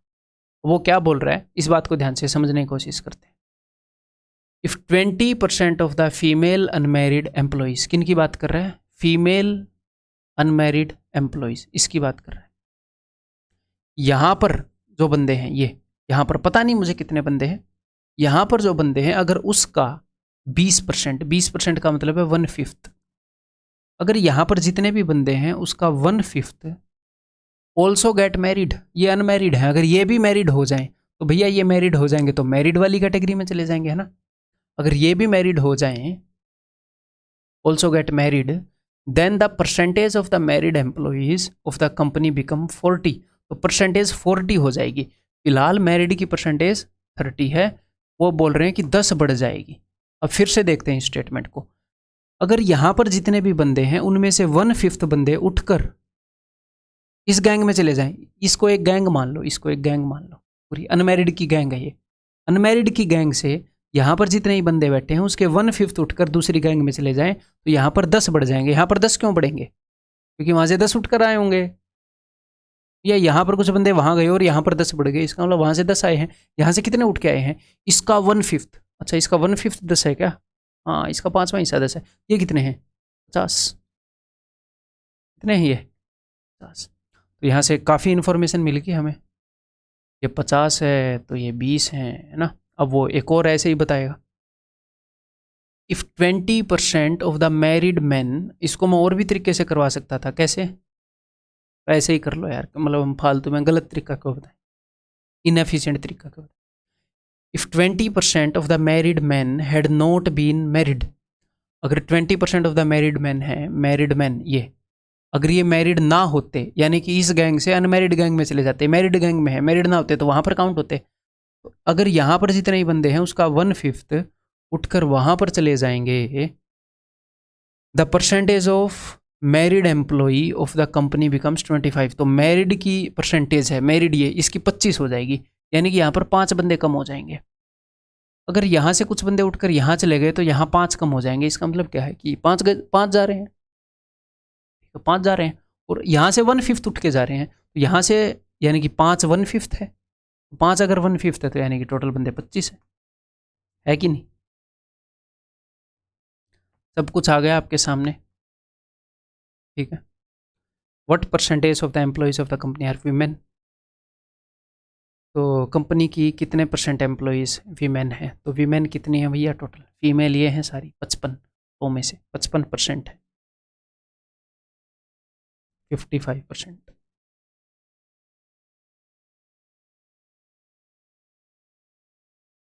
Boy took 2 test in which the maximum marks are same, 2 test लिए उसने, उनमें मैक्सिमम मार्क्स सेम है।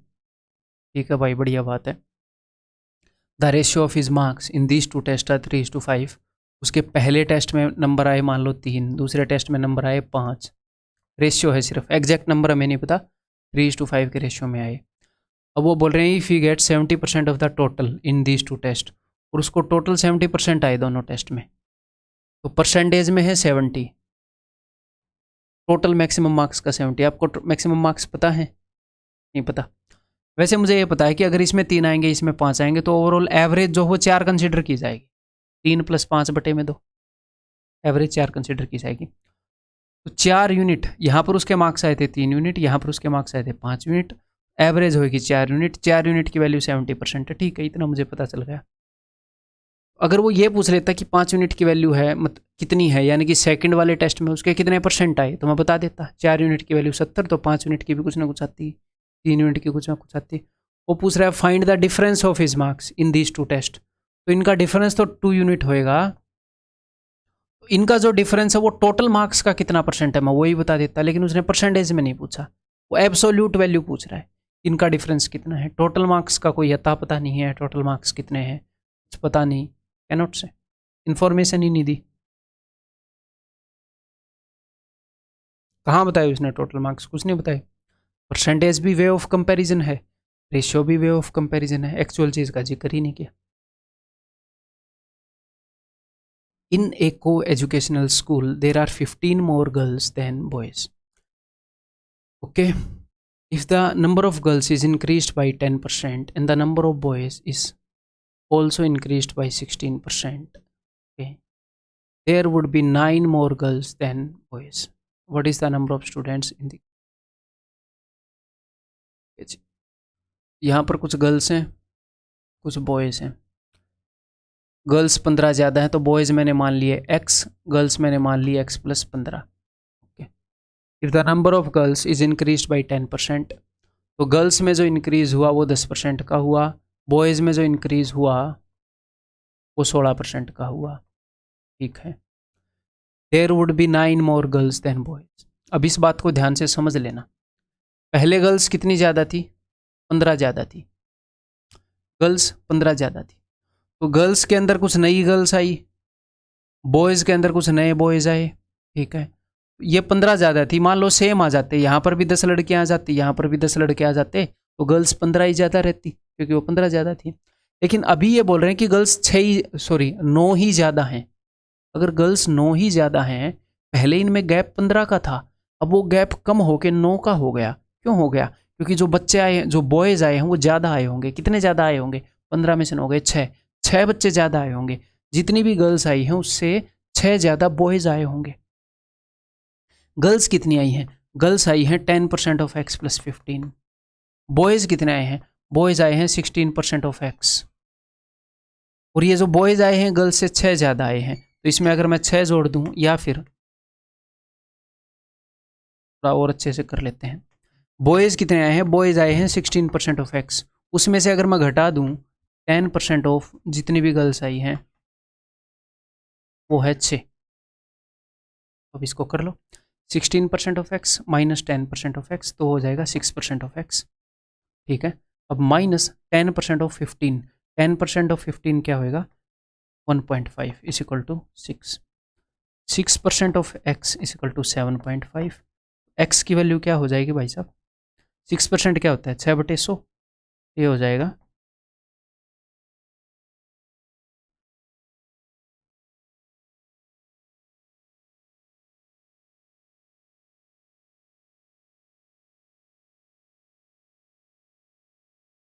0., ये गया 3 दूनी 6, 3 25, 2 5, x की वैल्यू है जी 125। आप पूछते रहे भैया विद्यालय में विद्यार्थियों की संख्या कितनी है, तो विद्यार्थियों की संख्या कितनी है? 2x + 15 है ना, और x की वैल्यू कितनी है? 125। 125 का डबल 250 + 15 265।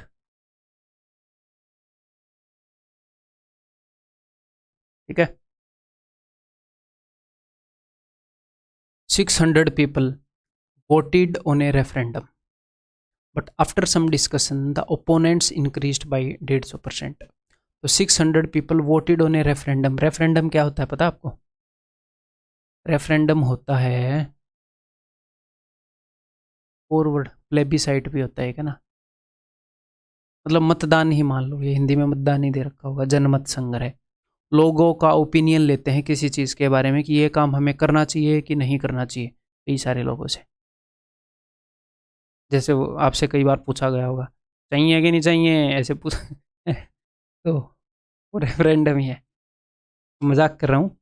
तो लोगों की राय जानना किसी मुद्दे के बारे में, हाँ या ना लेना। तो 600 बंदे थे, उनसे वोट कराया गया किसी रेफरेंडम पर, but after some discussion the opponents increased by 150%। तो उनसे वोट कराया गया, कुछ लोगों ने उसके फेवर में दिया होगा, कुछ लोगों ने अगेंस्ट में दिया होगा, बट कुछ डिस्कशन हुई तो जो ओपोनेंट्स थे वो 150% बढ़ गए बाद में। The motion was then rejected by a majority 2 times as great as that by which it was formerly passed. पूरी कहानी बताता हूँ। 600 बंदे हैं, इनमें से कुछ लोगों ने फेवर में वोट दिया, जो भी मामला होगा हमें पता नहीं, कुछ लोगों ने अगेंस्ट में वोट दिया कि ये कुछ लोगों ने बोला भाई ये काम करना चाहिए, चाहिए कि नहीं चाहिए ना, कुछ ने बोला चाहिए, कुछ ने बोला नहीं चाहिए, है? तो 600 बंदे थे। तो अब ये बोल रहा है कि अगेंस्ट में कुछ लोगों ने रेफरेंडम दिया होगा, कुछ लोगों ने फेवर में दिया होगा। ये स्टार्टिंग में हुआ। बाद में क्या हुआ, जिन्होंने अगेंस्ट में दिया था, दी ओपोनेंट्स इंक्रीज्ड बाई 150%, 150% बढ़ गए। तो मैं ओपोनेंट्स की वैल्यू मान रहा हूं कि एक्स ओपोनेंट थे, इसको जब आप 150% बढ़ाओगे, 150% हुए नहीं, 150% बढ़ गए, तो ये फ्रैक्शन में आ जाएगा कि नहीं आ जाएगा। तो मैंने क्या किया, मैंने इसको 2x मान लिया। मैंने मान लिया कि 2x लोग थे जिन्होंने रेफरेंडम के अगेंस्ट में वोटिंग की। टोटल बंदे 600 हैं, तो रेफरेंडम के फेवर में वोटिंग की होगी 600 माइनस 2x लोगों ने। क्लियर? 2x लोगों ने बोला कि ये काम नहीं होना चाहिए, 600 माइनस 2x लोगों ने बोला कि ये होना चाहिए। उस डिस्कशन के बाद ये बंदे 150% बढ़ गए, तो इसका 150% कितना है भाई साहब, 3x। ये बंदे 5x हो गए। फिर ये बंदे कितने हो गए होंगे, टोटल तो 600 ही है, 600 माइनस 5x हो गए। अब एग्जामिनर ने क्या बताया है, जब ये अगेंस्ट में हुए, the motion was passed. Motion मतलब कि हिंदी में बताता हूँ मैं, प्रस्ताव को खारिज कर दिया गया, जिससे उसे पहले पारित किया गया था। मतलब हम एक बिल को पारित करते हैं लोकसभा के अंदर, राज्यसभा के अंदर, मतलब कि जब लोग उसके फेवर में हो तो मोशन को पास कर दिया जाता है कि ठीक है भाई, इतने लोग इसके फेवर में हैं तो इसे पास कर दिया जाए, मतलब कि इसको रूल बना दिया जाए। जैसे इससे बोलते हैं मोशन वाज देन पास्ड या रिजेक्टेड। ठीक है, तो जो मोशन था उसे रिजेक्ट कर दिया गया। अगर मान लो बहुत ज़्यादा लोग उसके अगेंस्ट होंगे तो रिजेक्ट कर देंगे, तो उसको रिजेक्ट कर दिया गया क्योंकि बहुत ज़्यादा लोग अगेंस्ट थे। By a majority 2 times as great as that by which it was formerly passed. तो पहले इसे पास किया गया था, यानी कि पहले ज़्यादा बंदे फेवर में थे, अब ज़्यादा बंदे अगेंस्ट में थे, अब इसे खारिज कर दिया गया। और जब इसे खारिज किया गया तो पता है कितनी मेजोरिटी थी, पहले जिस मेजोरिटी से इसे पास किया गया उससे 2 times, उससे डबल मेजोरिटी थी। तो पहले जो मेजोरिटी थी उससे अभी डबल मेजोरिटी थी। तो पहले कितनी मेजोरिटी थी, पहले पास हुआ था तो ज़्यादा बंदे फेवर में होंगे, अगेंस्ट में तो ज़्यादा बंदे तो फेवर में होंगे, तो ये वैल्यू बड़ी होगी। तो इसमें से उसको घटाता हूँ, 600 माइनस 2x माइनस 2x। पहले ये मेजोरिटी थी, अब क्या मेजोरिटी है, अब मेजोरिटी से खारिज कर दिया गया, यानी कि ये बंदे ज़्यादा हैं। अब मैं इसमें से इसको घटाता हूँ, 5x minus 600 minus minus plus, यानी कि प्लस 5x, ये हो जाएगा 10x माइनस 600। इसमें से इसको घटाया, अब इस मेजोरिटी से पास हुआ, और अब वाली मेजोरिटी पहले वाली मेजोरिटी से डबल है कि नहीं है? क्लियर? कर दें फिर काम। देखो जी, 2 चौके 8, 8x, इधर 10x है, इधर बुला लेते हैं x को, 18x, 1200 और ये 600 है, तो इधर हो जाएगा 1800। x की वैल्यू क्या आ जाएगी, x की वैल्यू आ जाएगी 100।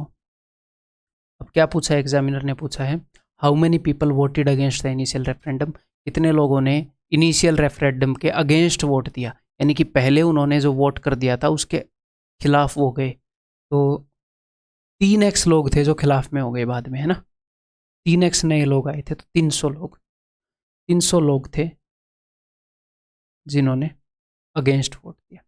इनिशियल रेफरेंडम का क्या मतलब है, यहाँ पर कुछ बच्चों को समझ में नहीं आएगा, हिंदी में बताऊँ। प्रारंभिक मत, प्रारंभिक मत यानी कि स्टार्टिंग में उन्होंने जो मत दिया था, उन्होंने जो अपना ओपिनियन दिया था उसके अगेंस्ट वोट कर दिया। ठीक है, तो 3x लोग ऐसे थे ना, उन्होंने स्टार्टिंग में जो मत दिया था उसके अगेंस्ट वोट कर दिया। तो आगे बढ़ते हैं। 1000 people voted on A resolution, पिछले क्वेश्चन जैसा क्वेश्चन है तो उसी से रिलेट करना। 1000 people voted on A resolution with 10% of the votes being invalid. तो 1000 लोगों ने वोट किया और उसमें से 10% जो है वो इनवैलिड हो गए, तो कोई दिक्कत नहीं है भाई, यानी कि 900 ही वोट वैलिड है। आफ्टर सम डिस्कशन, फिर कुछ डिस्कशन हुई और 1000 लोगों ने फिर वोट दिया। 1000 people voted again, this time there were 20% invalid vote. अब की बार 20% इनवैलिड वोट थी, यानी कि 800 वोट ही काउंट हुई। ठीक है। The opponents were increased by 50%। अब की बार ओपोनेंट 50% इंक्रीज हो गए। तो फिर से देखते हैं हम, कुछ लोगों ने फेवर में वोट किया, कुछ लोगों ने अगेंस्ट वोट किया। तो 50% इंक्रीज हो रहे हैं, तो इसलिए मैं इसको 2x ले रहा हूं ताकि मैं इसका 50% ले पाऊँ। अगर वो ये बोलता है फेवर वाले बंदे इंक्रीज हो गए, तो मैं यहां पर अज्यूम कर लेता वैल्यू को। और पहले कितने बंदों ने वोट दिया? आप बोलोगे सर 1000 ने, लेकिन 10% तो इनवैलिड रहे। तो कितने बंदों का वोट काउंट हुआ? 900 का। तो 900 बंदे के बारे में बात कर रहा हूँ, जितनों का वोट वैलिड था, कि 2x तो अगेंस्ट थे और 900 माइनस 2x फेवर में थे। जब दोबारा वोट हुआ, ओपोनेंट जो है 50% बढ़ गए, यानी कि 3x हो गए। ठीक है।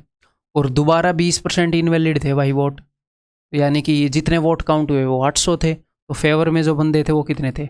800 माइनस 3x। सीधी सी बात है। ओके जी, अब आगे देखते हैं। While the motion was now rejected, अब मोशन रिजेक्ट हो गया, यानी कि अगेंस्ट वाले बंदे ज़्यादा हैं, by a majority which is 300% मोर। अब 300% मोर का क्या मतलब होता है? 4 गुना। 100% से 300 ज़्यादा 400% हो गया, यानी कि 4 गुना। पहले जिस मेजोरिटी से वो पास हुआ था, तो पहले पास हुआ था, यानी कि पहले फेवर वाले ज़्यादा थे। तो पहले जिस मेजोरिटी से पास हुआ था उसे 4 गुना मेजोरिटी से रिजेक्ट हुआ है। तो पहले किस मेजोरिटी से पास हुआ?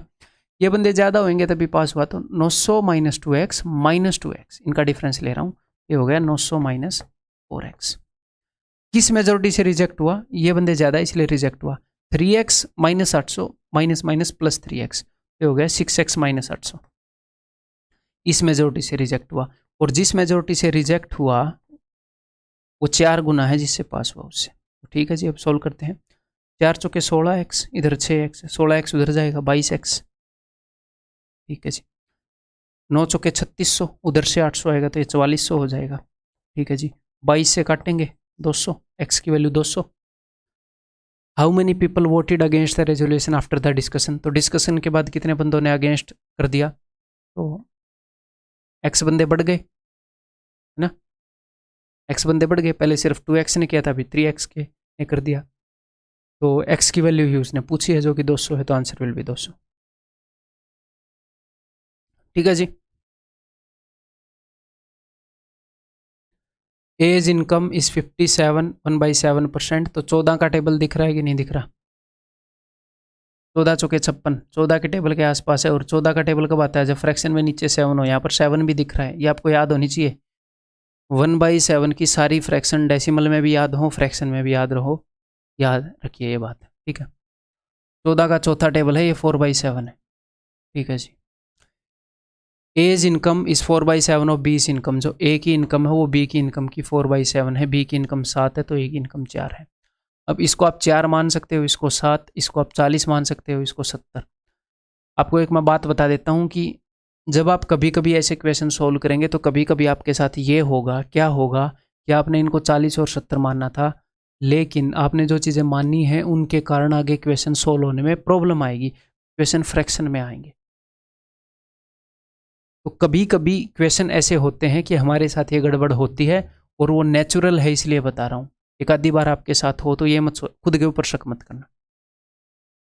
एक आधी बार क्वेश्चन ऐसे होते हैं, एक आधी बार आपकी स्किल वीक होती है, ये पता होना चाहिए। हम पहले एक आधे क्वेश्चन ऐसे होते हैं कि पहले में नहीं पता होता कि क्या मानने। 40 मानने में ठीक रहेगा, 70 मानने में, 400 मानने में ठीक रहेगा, 700 मानने। कभी कभी क्वेश्चन ऐसे बना दिए जाते हैं, एक आधी बार ऐसा होता है, बहुत ज़्यादा बार नहीं। ठीक है। बाकी तो मैंने पहले आपको बताया ही है कि भैया कैसे मानना है, आपको पता होता है उनके डिनोमिनेटर्स को देख के कि ये चीज़ मैं मान लूँ। तो अब देखो, तो इसको मैंने 400 मान लिया, इसको मैंने 700 मान लिया। ये ए की इनकम है, ये बी की इनकम है, ये इनकी इनकम है। ठीक, if A's income is 525% more than B's saving, तो अगर इनकम इतनी है, सेविंग की बात हो रही है, तो एक्सपेंडिचर और सेविंग दोनों साथ के साथ आएंगे। ठीक है, तो जो ए की इनकम है वो बी की सेविंग से, यानी कि इस वैल्यू से 525% ज़्यादा है। अगर इतने परसेंट ज़्यादा है तो कितने परसेंट है? 625% है। कितने गुना है मैं देख लेता हूँ, 25 से काट रहा हूँ, 25/4 गुना है, यानी कि ये 4 है तो वो 25 है। इसको मैं एक बार 25 से काट दूँ मन ही मन में, 2 जीरो को 100 मानना करो, 25 चौके 100, 4 चौके 16, ये 25 का 16 गुना है, तो ये 4 का 16 गुना 64 होगी। ये 700 है, ये 64 है, तो आपको ये मिल गया, ये हो जाएगा 636।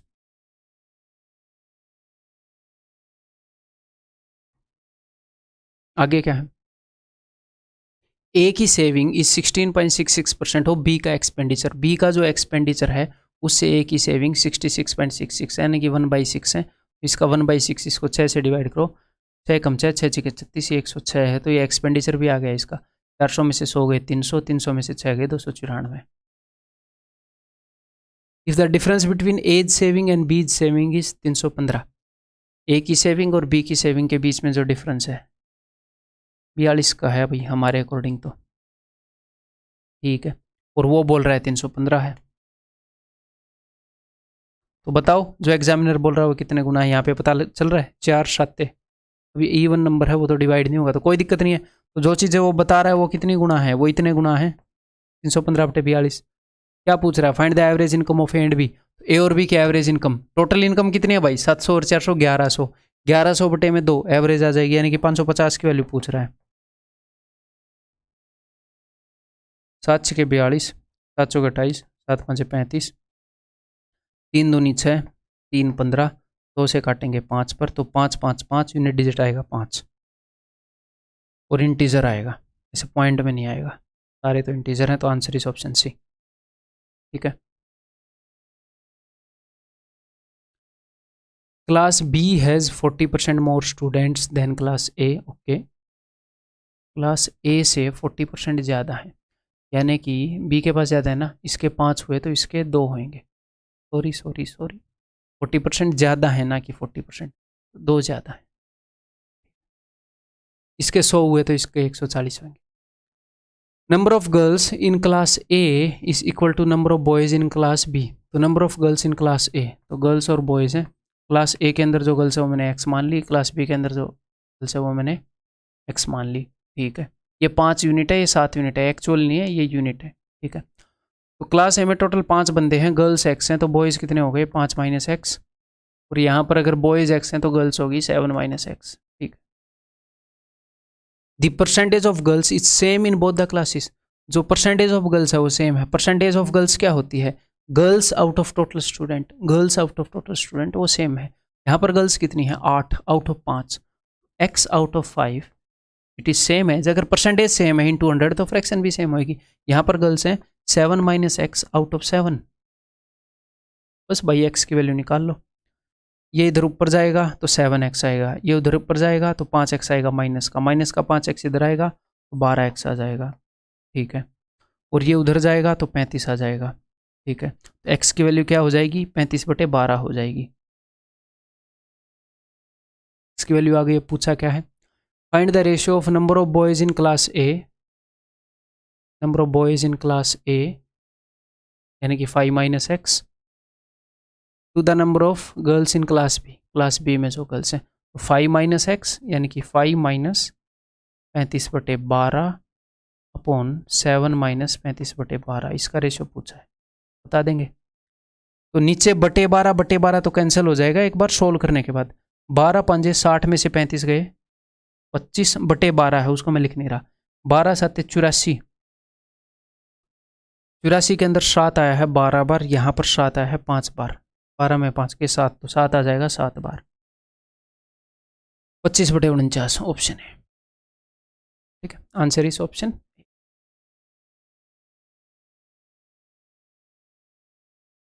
Fraction in reduced form is such that, बहुत ही इजी क्वेश्चन है, एक बार और ट्राई कर लो, अगर आपने ट्राई कर लिया और नहीं हुआ तो एक बार और ट्राई कर लो, इजी है, जो भी ये बोल रहा है वो मानते जाओ बस। Fraction in reduced form is such that when it is squared.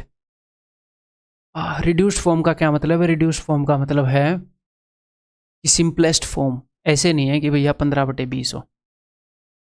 Hindi में क्या लिख रखा है? कम रूप में एक अंश ऐसा होता है कि जब इसे चुक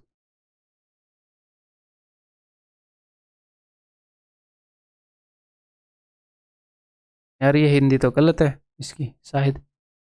कम रूप में एक अंश ऐसा होता है कि जब इसे चुकता किया जाता है और फिर इसके अंश में 25%।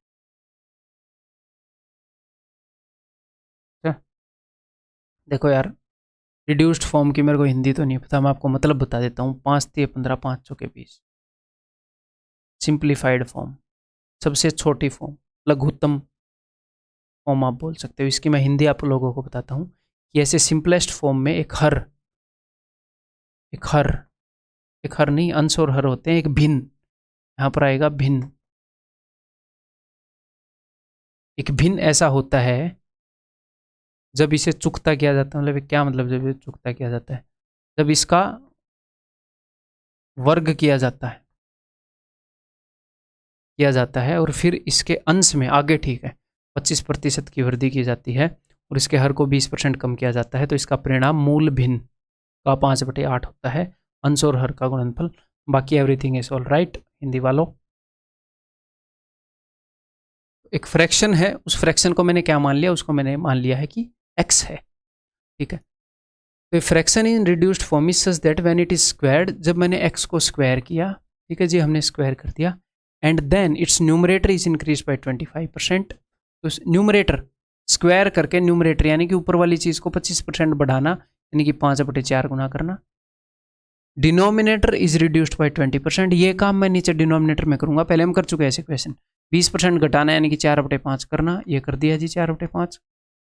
It results in 5/8 times of the original fraction. Original fraction को मैं x मान चुका था, x भी मान सकता हूँ, x/y भी मान चुका, x मैंने मान लिया तो वो पूरी फ्रैक्शन आ जाएगी, x = 2/3 इस टाइप से।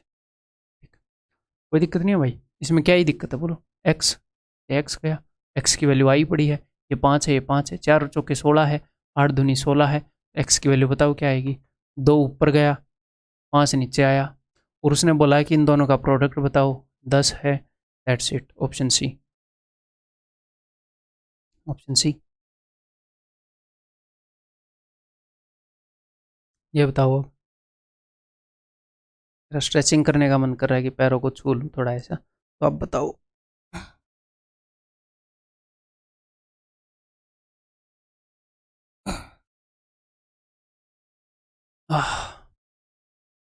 Three candidates A, B and C contested an election out of the total votes on the voter list. Voter list में टोटल वोट का मतलब क्या है कि जितने भी वोटर्स हैं उस कॉन्स्टिट्यूएंसी में, जितने भी लोगों के वोटर कार्ड बने हुए हैं, सारे वोट देने तो जाएंगे नहीं।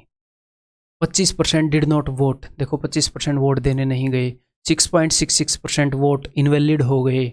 सी को कुछ वोट मिले हैं विच वर 40% मोर देन, आगे इनकी कहानी चल गई।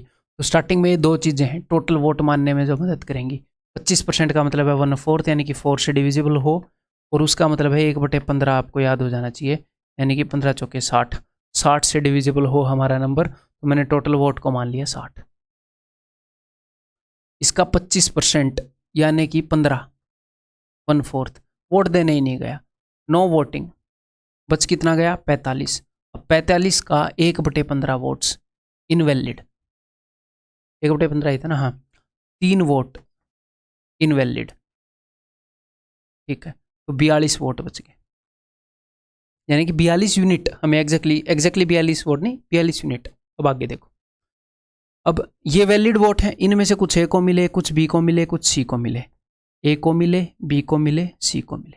अब ये क्या बोल रहे हैं? सी गोट 2450 वैलिड वोट्स, सी को मिले 2450, ठीक है जी।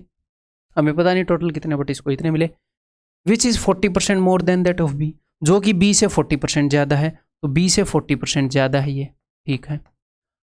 अब ये बोल रहे हैं a goat only 40% of the total, 40% of the total, total का 40% बोल रहे हैं, वैलिड का नहीं बोल रहे हैं ना। तो 60 का 40% यानी कि 24। Then who is the winner, तो विनर कौन है? ध्यान से देखो यहां पर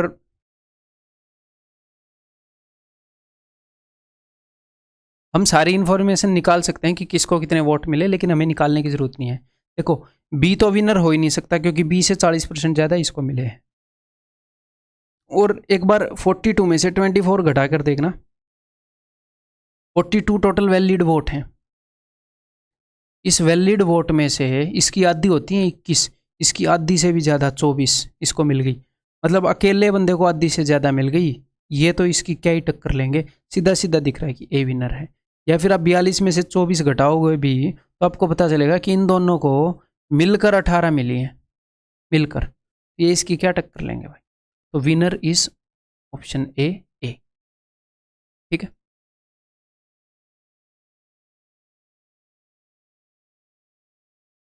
Ambani a very clever businessman started off ऐसे होता है क्या? ऑफ नहीं, started off A business with very little capital in the first year. He earned a profit of 50% and donated 50% of the total capital, यानी कि इनिशियल कैपिटल प्लस प्रॉफिट। यानी कि उसने क्या किया, उसने बिजनेस स्टार्ट किया, फिर उसको 50% प्रॉफिट हुआ। 50% प्रॉफिट का क्या मतलब है कि उसने जितने भी रुपए लगाए थे उसका जो 50% है उतना फ़ायदा हुआ। अगर उसने 100 रुपये लगाए तो 150 रुपये बना लिए, 150 रुपये बना लिए उसने। ठीक है। एंड डोनेटेड 50%, फिर आधे उसने डोनेट कर दिए तो उसके पास कुछ फिर से बच गए, आधे डोनेट किए तो। अगले साल उसने फिर ऐसे ही किया। The same course was followed in the second. अगले साल फिर 50% फ़ायदा कमाया और फिर आधे डोनेट कर दिए। अगले साल फिर 50% फ़ायदा कमाया, फिर आधे डोनेट कर दिए। ऐसा 3 साल हुआ। Eight the end of the third year he is left with this much. 3 साल के बाद उसके पास इतने रुपए बचे हैं। तो 2 तरीके से करके दिखाऊंगा। Then find the amount donated by him at the end of the second year. तो सबसे पहले तो मैं उस तरीके से करके दिखाऊंगा कि जब हम टोटल कैपिटल अज्यूम करते हैं तो कितनी अज्यूम करेंगे वो देखते हैं। 50% प्रॉफिट कर रहा है यानी कि वो चीज़ 2 से डिविजिबल हो तो अच्छा ही होगा। फिर 50% डोनेट कर रहा है तो 2 से डिविजिबल हो तो अच्छा ही होगा। तो 4 से डिविजिबल होनी चाहिए। और ये काम तो सिर्फ 1 साल का है। ऐसे ऐसे 3 साल हैं भाई जिनमें ये काम कर रहा है ना। तो 64 से डिविजिबल होनी चाहिए चीज़। तो मैं 64 ही मान लूँ, 64 मान लूँ ना, प्रॉब्लम ही नहीं आएगी, कोई फ्रैक्शन बनेगी ही नहीं। तो मैंने मान लिया, मैं इस तरफ मानूंगा ताकि यहाँ पर दूसरा तरीका बता सकूँ, या फिर यहाँ पर मान लेता हूँ। तो टोटल जो कैपिटल वो 64 है। अब देखते हैं क्या हुआ। देखना, he earned A profit of 50%। 50% का फ़ायदा यानी कि ये जितना भी है उसका आधा 32 रुपये का फ़ायदा। तो कैपिटल कितनी हो जाएगी? तीर बनाने में टाइम वेस्ट नहीं करेंगे। ठीक है, कैपिटल हो जाएगी 96। ठीक है, अब इसमें से उसने उस तरफ मैं डोनेट वाली लिखूंगा। उसने 48 तो डोनेट कर दी और 48 उसके पास रहेगी। 1 साल के बाद का ये मामला है। 1 साल में ये उसने प्रॉफिट कमा लिया। देखो भाई यहाँ पर आधी डोनेट कर दी, आधी रहेगी। अब दूसरा साल शुरू हो गया। दूसरे साल में उसने फिर से प्रॉफिट कमाया, जितनी भी ये है इसका 50% यानी कि 24 कमाया। 48 + 24, अब 24 का 3 गुना कर दो सीधा। इसका आधा 24 है तो 24 3 बार हो गया ना, इसमें 2 बार और वो 1 बार। 24 से 72, 72 में से 36 डोनेट कर दी और भाई साहब 36 उसके पास रह गई। अब तीसरा साल शुरू हो गया।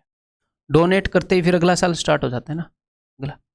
अब उसने फिर 50% कमाया तो 50% इसका है आधा 18। 18 थी 54 रुपये बना दिए बिजनेस करके। फिर 27 उसने डोनेट कर दी और 27 अपने पास रख ली। तो ये हो गया तीसरा साल। ठीक है, तो अब देखते हैं क्या बताया उसने। तो उसने ये बताया है he is left with 16,875 eight the end of the third year. तो तीसरे साल के एंड में उसके पास इतने रुपए बचे हैं, यानी कि इसकी वैल्यू क्या है? इसकी वैल्यू इन्होंने बताई है 16,875। अब ये पूछ रहे then find the amount donated by him at the end of the second year. तो फर्स्ट ईयर के एंड में उसने 48 रुपये दिए थे, सेकंड ईयर के एंड में 36 रुपये दिए थे। तो बोल रहे 36 की वैल्यू बता दो। भाई साहब 27 की हमने बता दी, तो बता दो 27 की वैल्यू ये है।